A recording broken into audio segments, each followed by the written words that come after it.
আরে কি হলো, বেরোতে হবে না? ভুলে গেছেন কোথায়? সাজ দেখে বুঝতে পারছেন না? সোনার হেসেল। আর এই ইলশেগুড়ি বৃষ্টি, মেঘলা দিন, এগুলো মানেই তো কি চাই মন? মন চাই একটু ইলিশ মাছ। কেমন হয় বলুন তো তাহলে? আজকে সোনার হেসেলে যদি গরমা গরম একটু অন্য রকমের ইলিশ আপনাদের পাতে দিতে পারি, চলুন, দেরি করছেন কেন? ইলিশ মাছ বলে কথা, আমি তো রেডি। আপনারা রেডি তো? গোটা এপিসোডটা থাকতে হবে আমাদের সঙ্গে, আসুন।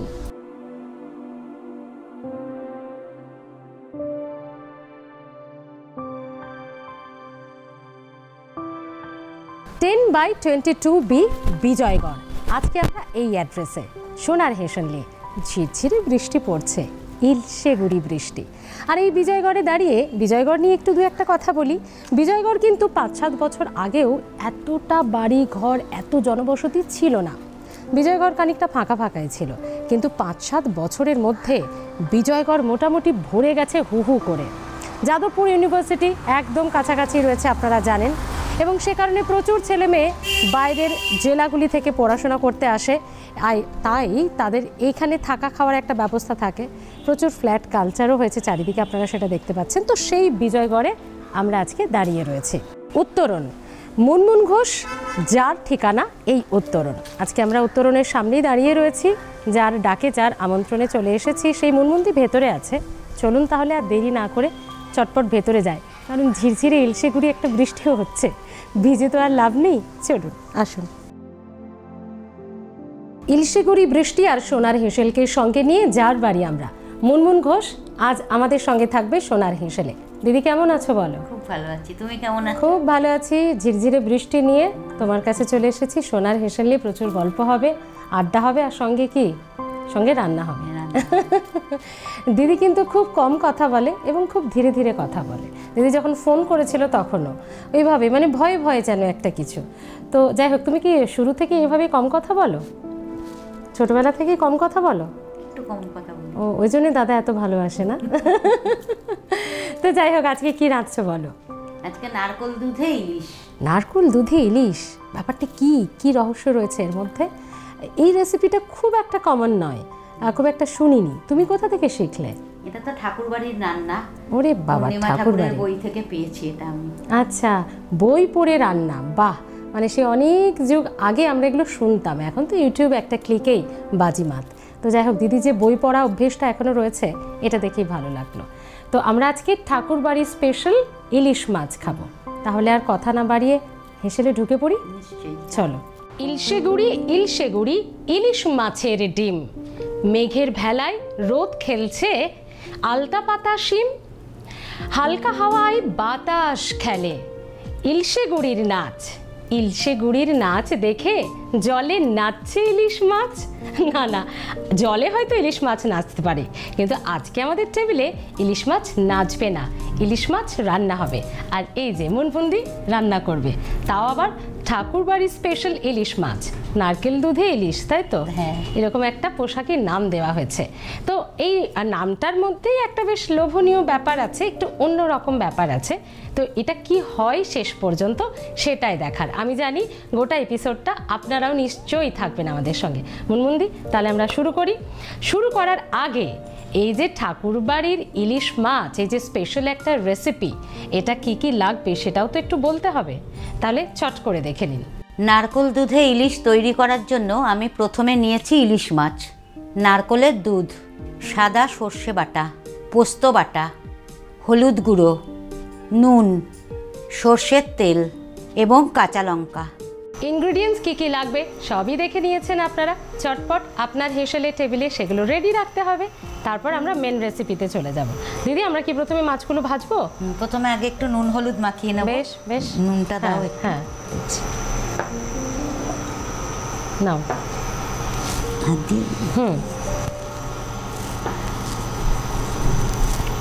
এইটাতে দুটো বিষয় হয়। বিশেষজ্ঞরা বলেন, নিউট্রিশনিস্টরা বলেন, এই যে নুন হলুদ মাখানো না, এটা আমাদের ট্র্যাডিশনাল প্রথা ঠিকই, কিন্তু এটাতে হাইজিন হয়ে যায়। যে কোনো কিছু থাকলে খারাপ বিষয়, এইটাতে কিন্তু সেটা কেটে যাবে। এতটাই নুন হলুদের গুণ, এবং সঙ্গে যেটা ভাজা হয় সেটা টেস্টিও হবে। অর্থাৎ এটাতে কিন্তু দুটো বিষয় রয়েছে। সেই নুন হলুদ আমাদের মাখা হয়ে গেছে। আর ইলিশ মাছে বাঙালিরা আমরা একটু কমই নুন এবং হলুদ দিই, কারণ এক হচ্ছে হলুদের স্মেলটা থাকলে গন্ধটা চলে যাবে ইলিশের, আর নুন, ইলিশ একটু এমনি নোনতা খেতে। চলো, এবার আমাদের ফ্রাইং প্যান বোধহয় গরম হয়ে গেছে। এবার সর্ষের তেল আমি দিয়ে দিই।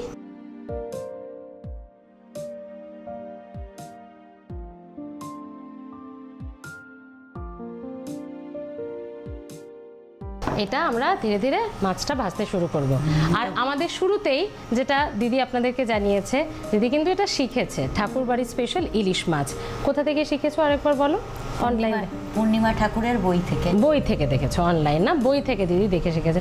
তার মানে বই পড়া অভ্যেস আছে, রান্নার বই খুব ভালো দেখো। এই একটা বিষয়, হয়তো এখন আমাদের ইউটিউবের দৌলতে এক ক্লিকেই আমরা সবটা পেয়ে যাই, কিন্তু কি বলুন তো, ওই যে চটি চটি বই, ওই যে রান্নার বই পাতা উল্টে উল্টে দেখা, এটার মধ্যে কিন্তু একটা আলাদা মজা আছে, কি বলো দিদি? চটি বই দেখে দেখে দাদাকে কতবার রান্না করে খাইয়েছো বলো? অনেক কিছু খাইয়েছি রান্নার বই দেখে দেখে। বাহ, দাদা এনে দিত না, তুমিই কিনতে সে বইগুলো? আমাকে মেয়ে এনে দিত। আচ্ছা, বড় মেয়ে। আচ্ছা আচ্ছা, কলেজ স্ট্রিট থেকে। আচ্ছা, তোমার দুই মেয়ে? হ্যাঁ, দুই মেয়ে। বড় মেয়ে কোথায় থাকে? বড় মেয়ে চাকরি করে, এখানেই ওয়ার্ক ফ্রম হোম, এখন আচ্ছা, ব্যাঙ্গালোরে অফিসের কাজে গেছে। আচ্ছা, চলে আসবে 15 দিন পর। আচ্ছা, আর তারপর ছোট মেয়ে? ছোট মেয়ে এখন পড়ছে সেকেন্ড ইয়ার যাদবপুরে। বাহ, খুব ভালো। তো প্রচুর এই রান্না বান্না, দাদা এবং দুই মেয়ে দুজনেই তার মানে খাদ্য রসিক হয়েছে তোমার পাল্লায় পড়ে।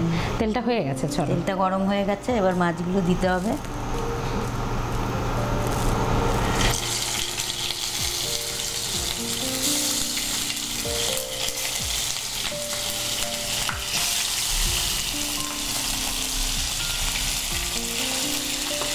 আমরা কিছু চাপা দিয়ে দেবো? না, চাপা দিতে হবে না, মাছগুলো একটু হালকা ভাজবো, ইলিশ মাছ তো। ইলিশ মাছ জেনারেলি বেশি ভাজা হয় না, আর ভাপা ইলিশে তো একদমই ইলিশ ভাজা হয় না, সেটা একদমই কম। এটা যখন প্রথম রান্না করেছিলে তো বাড়ির কাকে কাকে খাইয়েছো সেটা? বড় মেয়ে খায় না ইলিশ মাছ, ছোট মেয়ে। ইলিশ মাছ খায় না, তাহলে তো সে বাঙালি নয়। যাই হোক, মজা করলাম। অনেকেই খেতে পারে না, এই স্মেলটা অনেকেই নিতে পারে না, আবার অনেকের কাছে একেবারে ইলিশ মাছের গন্ধ ছাড়া চলেই না। তো বাড়ির সবাই খেয়ে কি বললো? খুব ভালো হয়েছে। ভালো হয়েছে। ইলিশের আর কি কি জানো? ইলিশের ননি বাহার করেছিলাম। আচ্ছা, সেটা কীরকম খেতে হয়? সেটা হচ্ছে ওই তোমার ইয়ে দিয়ে করে, ওই ওটাতেও নারকল পড়ে, ওটার মধ্যে বাটার লাগে, বাটার দিয়ে মাছটা পুরো হয়, ওটা তেল লাগবে না। বাটার? হ্যাঁ, পুরো বাটার দিয়ে হবে মাছটা, বাহ, কোনো তেল না। আচ্ছা, সরষের তেল বা সাদা তেল কিছু না, বাটার দিয়ে মাছটা। বাহ, এটা তো একদম অন্যরকম খেতে হবে। ওটাও দারুণ খেতে, ওটাও করি আমি একদম। তারপরে বেগুন দিয়ে ঝোল, ওগুলো তো আছে ভাপে। বাহ, তা ইলিশটা একটু হালকা ভাজা হোক, ভাজা হতে হতে আমাদের একটা ছোট্ট ব্রেক নেওয়ার সময় হয়েছে। একটা ব্রেকের পর দেখা হচ্ছে আপনাদের সঙ্গে ইলিশ মাছ নিয়ে, সঙ্গে থাকুন। ফিরে এলাম বিরতির পর সোনার হেসেল নিয়ে। ইলিশ এবং চিংড়ি, এই দুটো যেন একটা সিম্বলিক মাছ হয়ে গেছে। এটা নামে মাছ হলেও সবসময় আমরা ঘটি বাঙালির লড়াইয়ের সঙ্গে এই দুটোকে মিশিয়ে ফেলি। না, আজকে সোনার হেসেলের টেবিলে কোনো লড়াই নেই, ইলিশই রাজা, ইলিশই রানী আজকে আমাদের টেবিলে। দিদি, মাছ তো ভাজা হয়ে গেছে, ভাজা হয়ে গেছে, এবার মাছগুলো তুলে নেব। ইলিশ মাছ যেহেতু, ফলে একদম হালকা করেই আমরা ভেজেছি, যাতে টেস্ট এবং স্মেল কোনোটাই না চলে যায়। এবং নিউট্রিশনিস্টরা বলে থাকেন যে মাছ কিন্তু খুব কড়া ভাজলে তার যে ফুড ভ্যালু সেটাও কিন্তু নষ্ট হয়ে যায়। সে কারণে যে কোনো মাছই হালকা ভাজাটাই উচিত। তবে ওই যে আমরা একটু মচমচে, বাঙালিরা একটু মচমচে মাছ ভাজা না হলে কি হয়, সে কারণে একটু বেশি ভেজে ফেলি, কিন্তু ইলিশ মাছে সেটা একদমই চলে না। মাছ তো ভাজা হয়ে গেল, এরপরে এবার প্রথমে লাগবে পোস্ত বাটা। পোস্ত বাটা, আচ্ছা। ইনগ্রিডিয়েন্টস, হ্যাঁ, একটু চামচ দাও। নিশ্চয়ই, যা যা লাগবে আপনারা তো দেখিয়েছেন আগে। আর এখানে যে এই নারকলের দুধ তৈরি করা হচ্ছে না, এটা বাইরে থেকে কোনোভাবে কেনা নয়, দিদি একদম বাড়িতে এটাকে কসরত দিয়ে তৈরি করেছে। কিভাবে তৈরি করেছে দিদি বলবে? হ্যাঁ, দাও। তেলের মধ্যে ওই যেটা মাছ ভাজার তেল থাকবে তার মধ্যে পোস্তটা দিয়ে দেবো। হ্যাঁ,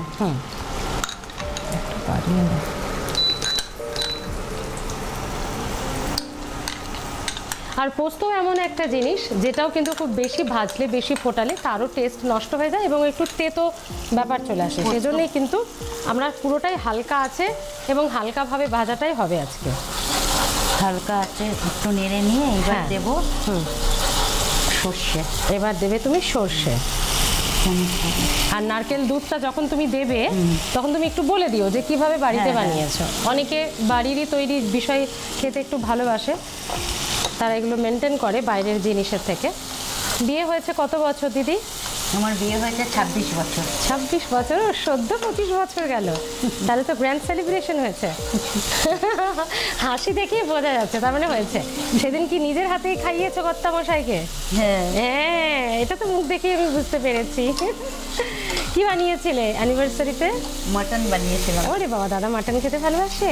মটন ভালোবাসে, কিন্তু আবার বলে যে মটন খাওয়া খারাপ, এটা শরীরের জন্য। বলে পরে লোক সামলাতে পারে না। আমরা তো মা মেয়ে, তিন মেয়ে খুব ভালোবাসি। হ্যাঁ একদম, আর হলে লোক সামলানো যায় না, এটা একটু হয়, কিছু করার নেই। তো মাটন করেছিলে? হ্যাঁ, এবার বলো। ভাজা হয়ে গেল, এবার নারকেল দুধটা। নারকেল দুধ এটা তুমি দিতে দিতে, আমি দিয়ে দিই? হ্যাঁ, দিতে দিতে তুমি একটু বলো দুধটাকে কিভাবে, পুরোটা দিয়ে দেবো? হ্যাঁ, নারকেলটা কুড়িয়ে ওটাকে মিক্সিতে পেস্ট করে সাদা ন্যাকড়া দিয়ে চিপে রস বের করেছি নারকেলের দুধটা। খাটতে হবে মশাই। দিদি এমনি এমনি তো ভালো সুস্বাদু রান্না হবে না, তার পেছনে প্রচুর পরিশ্রম আছে, খাটতে হবে। কি বলো দিদি? হ্যাঁ, এখানে কোনো জল পড়বে না। হ্যাঁ, ও আচ্ছা, মানে নারকেলের দুধটা দিয়ে এটা দিয়েই পুরো হবে মাখা মাখা। জল দিলে একটু ছাড়া ছাড়া হয়ে যাবে টেস্টটা, না? জল দেওয়া যাবে না। এটা এবার একটু নুন দেবো, মাছে তো নুন মাখিয়েছিলাম। হ্যাঁ, আর যেহেতু ইলিশ মাছ হালকা নুনই লাগবে, পরিমাণ মতো যতটা আপনার মাছ থাকবে সেই মতো একটু বুঝে আন্দাজে আপনাকে দিতে হবে। আর এটাতে খুব বেশি হলুদ দেওয়ারও প্রয়োজন না, হলুদ দেওয়ারও পোস্তর ওই সাদা ব্যাপারটা আর তেলের সঙ্গে সেটা একটা ক্রিমি ব্যাপার এবং একটা হালকা হালকা ক্রিম কালার চলে আসবে, এটাই কিন্তু খেতে ভালো লাগবে। এবং তারপর কাঁচা লঙ্কাগুলো চেরা উপর থেকে, ওফ, আমি তো প্লেটিংটা দেখেই, মানে সেটা ভেবেই ভিজুয়ালাইজ করেই আমার খিদে পেয়ে যাচ্ছে দিদি। আচ্ছা, এবার ফুটে উঠেছে, এবার মাছগুলো দেবো, তারপরে কাঁচা লঙ্কাগুলো দিয়ে দেবো। আচ্ছা,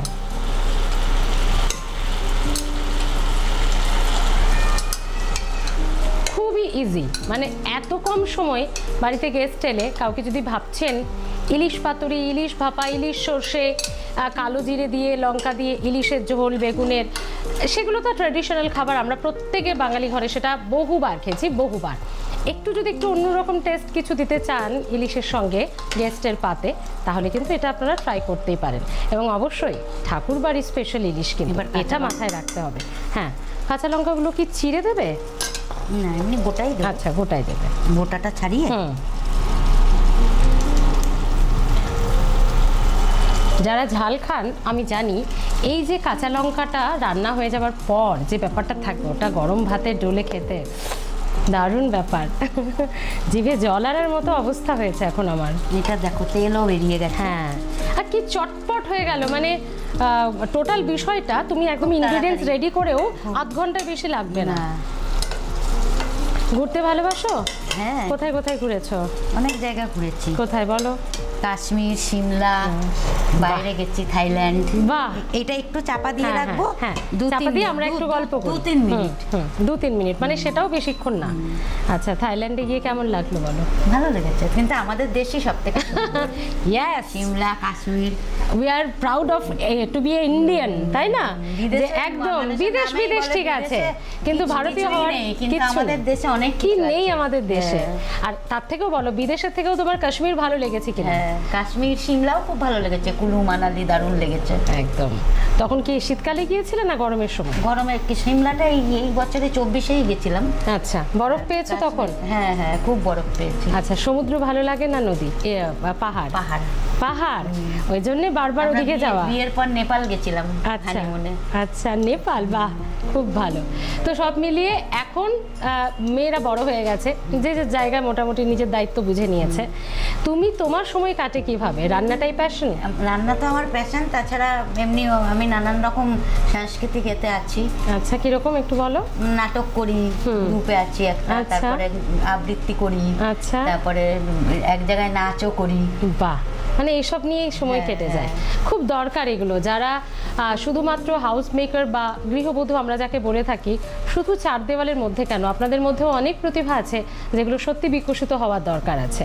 তো এই সমস্ত রান্নার পাশাপাশি তোমার এই যে মানে কখনো ইচ্ছে করে না নিজের একটা রান্নার গ্রুপ, ইউটিউব চ্যানেল, এই যে এত ভালো ভালো রান্না, তোমার প্যাশন যেটা, সেটা সকলের সামনে তুলে ধরি, করো না কেন? ইচ্ছা করে তো করো না কেন? মেয়ে বলেছে করে দেবে। হ্যাঁ, আসলে একটু জেনারেশনের সমস্যা থাকে, মানে এই বয়সী মানুষেরা একটু আমাদের এগুলোতে সরগর হতে সময় লাগবে। তো আমরা যারা বাড়িতে ছোটরা রয়েছে তারা যদি একটু হেল্প করি, দেখবেন তারাও খুশি হবে এবং এই কাজগুলো অনেক মানুষ জানতে পারবে। অনেকেই সেটা করে থাকেন অলরেডি, তুমিও করো কিন্তু অবশ্যই। অবশ্যই এবার হয়ে গেছে। বাহ, দারুণ হয়েছে পুরো বিষয়টা। এটা এবার অফ করে দিই। আচ্ছা, এটা যখন হয়ে গেছে তাহলে আমাদের আরও একটা ছোট্ট ব্রেক নিয়ে নিই আমরা, তারপর আমরা একদম সাজিয়ে গুছিয়ে সুন্দর করে ফিরে আসব। এবং এই ইলিশ মাছ রান্নার ক্ষেত্রে যেমন একদম কম সময় লাগলো, তবে নারকেলের দুধ, দিদি কিন্তু বারবার আমাকে অফ দ্য রেকর্ড বলে দিচ্ছিল স্পেশাল কিন্তু এই রেসিপিটাই নারকেলের দুধ, তাই এটা বাইরে থেকে না, চেষ্টা করবেন দিদি যে প্রসেসে। আরেকবার একটু বলে দাও তো প্রসেসটা, নারকেলের দুধ কীভাবে? কুড়িয়ে ওটাকে মিক্সিতে পেস্ট করে জল দিতে হবে ওর সাথে একটু, না মানে যখন মিক্সিতে পেস্ট করব অল্প জল দিতে হবে, দিয়ে এবার সাদা ন্যাকড়া দিয়ে ভালো করে চিপে রসটা বের করতে হবে, ওইটাই নারকেল দুধটা বেরিয়ে যাবে। আচ্ছা, মানে ওটাতে জল দিলেই খানিকটা ওই যে ওটার লিকুইডটা বেরিয়ে আসবে মিক্সিতে দেওয়ার সময়। তো এইভাবে নারকেলের দুধ আপনারা বাড়িতেই রেডি করে ফেলবেন এবং তারপর এরকম একটা দারুণ টেস্টি ইলিশ মাছ আপনার পাতে, আপনার অতিথিদের পাতে যে কোনো দিন লাঞ্চের মেনুতে থাকতেই পারে। একটা ছোট্ট ব্রেক নিয়ে ফিরছি, দারুণ দেখতে হচ্ছে কিন্তু, দেখবেন নাকি? দেখাবো একটা ব্রেকের পর, সঙ্গে থাকুন। ফিরে এলাম বিরতির পর, কথা দিয়েছিলাম ইলিশ মাছ নিয়ে ফিরবো, এই রেসিপিটা কমপ্লিট করে সাজিয়ে গুছিয়ে ফিরবো, ফিরেছি। আর দেখুন, কথায় আছে যে নাকি ঘ্রাণেই অর্ধেক ভোজন হয়ে যায়, আমার একদম হচ্ছে না, খিদেটা যেন আরও 100 গুণ বেড়ে গেছে ইলিশ মাছের গন্ধ পেয়ে। আর এত সুন্দর একটা টেস্টি ইলিশ মাছ দেখতে হয়েছে, খেতে কেমন হয়েছে? ডেফিনেটলি ভালো হবে। ঠাকুরবাড়ির নাম যেখানে রয়েছে, সেখানকার রেসিপি যখন রয়েছে, দিদির হাতের এত আদর যখন রয়েছে, ডেফিনেটলি ভালো হবে। তো ভালো তো হবে, বুঝবো কি করে? দাও আমাকে। হ্যাঁ,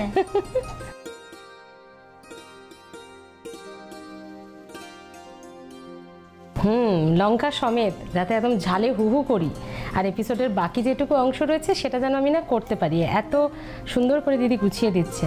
থাক, লঙ্কা আর লাগবে না, যখন ভাত খাবো তখন আমি লঙ্কা নিয়ে নেবো, আর কিচ্ছু লাগবে না। এবার আমার টেস্ট করার পালা, এটার জন্যই তো আশা সোনার হেসেলে। আর ইলিশ মাছ যখন, আমি এটা বলতেই পারি যে যে কোনো রান্নায় এটা একেবারে হট ফেভারিট হয় যে কোনো বাঙালির। তো সব মিলিয়ে যেন এই ইলিশ মাছের জন্য প্রত্যেকটা বাঙালি বর্ষার ওই প্যাচপ্যাচে কাদা, এক হাঁটু জল সব সহ্য করতে পারে, জাস্ট ফর ইলিশ। ওরে বাবা রে, কাছে এসো, কাছে এসো, কাছে এসো, কাছে এসো। সত্যি ঠাকুরবাড়ি, তাদের ঐতিহ্য, তাদের বৈশিষ্ট্য বিশ্বের দরবারে শুধুমাত্র তাদের খ্যাতি দিয়ে, তাদের কাজ দিয়ে নয়, তাদের সব কিছুতে তারা এগিয়ে। আজকের এই রেসিপি তারই প্রমাণ রাখে। থ্যাংক ইউ দিদি, আরও একবার ঠাকুরবাড়ির কথা মনে করিয়ে দেওয়ার জন্য। সে তো হলো, এবার কি গিফটগুলো আমি বাড়ি নিয়ে যাই? সবাই তাই হাসে, আর কোনো কথা বলে না। পুরো এপিসোডটা জুড়ে কথা আমিই বলে গেলাম, উনি পাশে দাঁড়িয়ে শুধু রান্না করে গেলেন, একদম মায়েরা যেরকম হয়, তাই তো? চলো তোমাকে গিফট দিই। তুমি বুঝতে পারছো না, তুমি বুঝতে পারছো না, আজ পর্যন্ত আমি নিজের ইচ্ছে কিচ্ছু করিনি, আমি খালি এডির কথায় উঠেছি আর বসেছি। এই প্রথমবার আমি নিজের ইচ্ছে কিছু করেছি, আমি ভালোবেসেছি, আর তার জন্য আমি এডির পারমিশন নেব না, আর তার জন্য যতদূর যেতে হয় আমি যাব। কি ভাবলেন সোনার হেসেলে এ কোন চরিত্র আপনাদের সামনে তুলে ধরেছি? হ্যাঁ, চরিত্র তো বটেই, তবে একটি থিয়েটারের চরিত্র তো বটেই। আমাদের গ্রাম বাংলা, বাংলার ঐতিহ্য থিয়েটার অনেক লড়াই করে যা আজও বেঁচে রয়েছে। আর অবশ্যই অনেকটা ভালো লাগার যে ওর মতো মেয়েরা, একদম ইয়াং ব্রিগেড, তারাও এই নাটক, থিয়েটার, এই সংস্কৃতিগুলোকে এখনো বয়ে নিয়ে যাচ্ছে, তাই তো? নিজের পরিচয়টা দাও একটু। আমি সোমদত্তা, আমার মা মুনমুন ঘোষ। একদম, মানে আজকে আমরা যে দিদির বাড়ি এসেছি, মুনমুন্দির বাড়ি তারই ছোট মেয়ে। বড় মেয়ে এখন যেহেতু অফিসের কাজে রয়েছে তাই দেখা হলো না তার সাথে, দাদাও এখন কাজে আছে, তাই পরিবারের শুধু একমাত্র ছোট্ট মেয়েকে, একদম কনিষ্ঠ কন্যা যাকে বলে, যদিও মায়ের সঙ্গে হাতে তাল মিলিয়ে সব কিছুই করে দেখলাম। তো যাই হোক, সে রয়েছে আজকে আমাদের সঙ্গে। আর আরও একটা বিষয়, শুধু থিয়েটার, নাটক বা এই সংস্কৃতি নয়, এই যে দিদি আজকে যেমন আমাদের সামনে তুলে ধরলো না ঠাকুরবাড়ির ইলিশ মাছ স্পেশাল নারকোল দুধে ইলিশ, তো এই ঠাকুরবাড়ির আরও অনেক হাজারো বৈশিষ্ট্যের মধ্যে একটি হচ্ছে যে আমি দিদি দুজনেই শাড়ি পরে বসে রয়েছে, বাংলার ঐতিহ্যবাহী পোশাক। এটাও কিন্তু ঠাকুরবাড়ির মহিলারাই প্রথম বেশ কিছু স্টাইল, বেশ কিছু ধরন আমাদের সামনে তুলে ধরেছিলেন, যেগুলোরই বিভিন্ন রকম আধুনিকভাবে আমরা সেই পোশাক সেই ধরনেরই পরে চলেছি। অর্থাৎ শাড়িরও, এবং শাড়িও যে এভাবে পরা যায়, নানান আঙ্গিকে পরা যায়, সেটাও কিন্তু ঠাকুরবাড়ির শ্রদ্ধেয় মহিলাদের কাছ থেকেই আমরা শিখেছি। তো মহিলারা শুধু আজকে এই সোমদত্তার হাত ধরে নাটক থিয়েটারে নয়, সেই ঠাকুরবাড়ি এবং তারও আগের থেকে, একেবারে স্বাধীনতা সংগ্রাম থেকে মহিলারা আমরা পথে আছি, ময়দানে আছি, প্রতিবাদে আছি, ঘরকন্যায় আছি, তাই তো ইলিশ মাছ রান্নায় আছি। আচ্ছা, সুন্দর একটা ইলিশ মাছ তুমি আমাদের সামনে তুলে ধরেছো, সঙ্গে ঠাকুরবাড়ির এতগুলো প্রসঙ্গ কথা বলতে পারলাম তোমার সূত্র ধরেই, তোমার ইলিশ মাছের রান্নার সূত্র ধরেই। তো তোমার জন্য আমাদের এত উপহার, ভালো লাগছে তো? Thank you. বেশ, এটা আগে নাও, সোনার হেসেল এবং আর+ গোল্ড পরিবারের তরফ থেকে তোমার জন্য। এই যে তুমি প্রচুর রান্না করো, সেজন্যই আমরা ভেবেছিলাম অন্যান্য গিফট তো আমরা দিতেই পারি এগুলোর বদলে, কিন্তু ভেবে দেখলাম না, সোনার হেসেল মানে এগুলো আমাদের দেওয়া উপহার দিদিদের সঙ্গে আগামী 5-6 মাস থেকে যাবে রান্নার মাধ্যমে, মশলার মাধ্যমে। সে কারণেই এই উপহারগুলো আমরা চুজ করি। তো এটাও আর+ গোল্ড এবং সোনার হেসেল পরিবারের তরফ থেকে তোমার জন্য। প্রচুর রান্না করবে, আর দাদাকে দেখিও কিন্তু, দাদা বাড়ি ফিরলে। আচ্ছা, এটা একটু হেল্প করো ওদিক থেকে ধরে আমাকে। এটাও আর+ গোল্ড এবং সোনার হেসেল পরিবারের তরফ থেকে তোমার জন্য, তোমাদের জন্য। উপহারের কোনো মাপ হয় না, কোনো দাম হয় না, কোনো পরিমাপ হয় না, কোনো রূপ হয় না, উপহার তো উপহারই। আমরা জানি দিদিদের কাছে এগুলো সত্যি ভালো লাগা। Thank you. খুব ভালো থেকো। তুমি তো ইলিশ মাছ আমাদেরকে খাওয়ালে, আমাদের দারুণ লেগেছে। এই যে আমরা এলাম, সারাটা দিন তোমার সঙ্গে থাকলাম, তোমার কেমন লাগলো বলো? খুব ভালো লাগলো, দারুণ লাগলো। আচ্ছা, আপনারা যারা সোনার হেসেল দেখছেন, এই এপিসোড দেখছেন, আজকে আমরা মুনমুন্দির বাড়ি, কি চাইছেন? আপনার বাড়ি যাবো তো? যাবো তো, তা আমরা তো সেটা করতে পারি না, করতে তো আপনাকে হবে। কি করবেন? ফোন করবেন, জেনে নিন ফোন নাম্বার। অংশগ্রহণের জন্য আজই আমাদের ফোন করুন 9836323248। আমাদের ঠিকানা সোনার হেসেল, আর+ গোল্ড, 27 নম্বর Mirza Ghalib street, 3rd floor, Kolkata 16। Phone করুন, কি রান্না করতে চাইছেন, বাড়ির ছবি, ড্রয়িং রুমের ছবি, সমস্ত কিছু পাঠিয়ে দিন, কারণ গোটা টিম নিয়ে যাবো তো আমরা। তারপর একটা ডেট ফিক্সড করে আমি স্মৃতি ডেফিনেটলি থাকবো, সঙ্গে আমার গোটা টিম নিয়ে পৌঁছে যাব আপনার বাড়ি। এটাই তো সোনার হেসেলের স্পেশালিটি, যে আমরা আপনার বাড়ি পৌঁছই, আপনি আপনার হেসেলে রান্না করেন, তুলে ধরি আমরা সোনার হেসেলের প্ল্যাটফর্মে। তাহলে আর দেরি নয়, তাড়াতাড়ি ফোন করুন। মুনমুন্দি, সোমদত্তা আজকে আসি, খুব ভালো থেকো। তুমি এরকম খেতে ভালোবাসো, খাওয়াতে ভালোবাসো, এই পর্ব চলতে থাকুক। আর হ্যাঁ, ইউটিউব চ্যানেলটা কিন্তু যেন অবশ্যই হয়। চলো, ভালো থেকো, টাটা।